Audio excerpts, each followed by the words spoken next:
সবাইকে বিশ্বকাপের শুভেচ্ছা। আসলে খেলা তো, খেলা নিয়ে আমার বিশেষ আবেগ এখন আর নাই মনে হয়।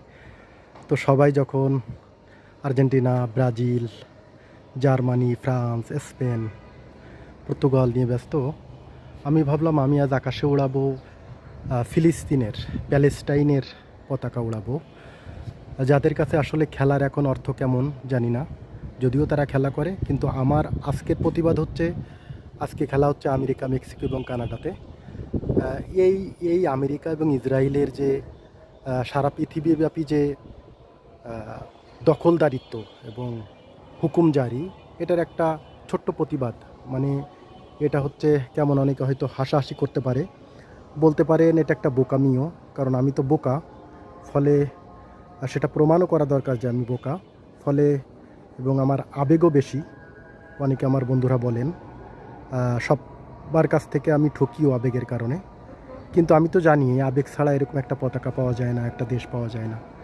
ফলে আজকের এই সারা পৃথিবীর খেলার ভেতর আমার আজকের এই পতাকা উড়ানো আসলে একটা প্রতিবাদ।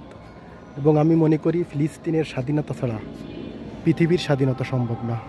ফলে ফিলিস্তিন আজ, প্যালেস্টাইন কিন্তু শুধু আমেরিকার বিরুদ্ধে যুদ্ধ করে না, আমরা আসলে সবাই আমেরিকা, এবং সেই সব আমেরিকার বিরুদ্ধে আজকের এই যুদ্ধ হচ্ছে প্যালেস্টাইনের। তো মানুষ হিসেবে আমি এই পৃথিবীতে চাই না কোনো শিশু, কোনো নারী, কোনো মানুষ যুদ্ধে নিহত হোক, এবং বর্বরতম যুদ্ধে।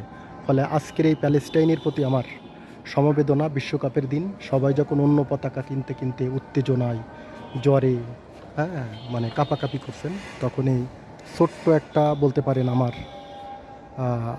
প্রতিবাদ। ঠিক ইব্রাহিম আলাইহিস সালামের কূপে যেমন ব্যাঙ, ক্ষুদ্র প্রাণী, সে তার প্রস্রাব করে দিয়েছিল, বলতে পারেন আমার একেবারে আমার সামর্থ্য অনুযায়ী আমার যা ছিল, এবং এই মেসেজটাই যে আমি আসলে পৃথিবীকে চ্যালেঞ্জ করছি যে প্যালেস্টাইনের মুক্তি ছাড়া পৃথিবীর আসলে মুক্তি নেই। বিপ্লব দীর্ঘজীবী হোক, ইনকিলাব জিন্দাবাদ।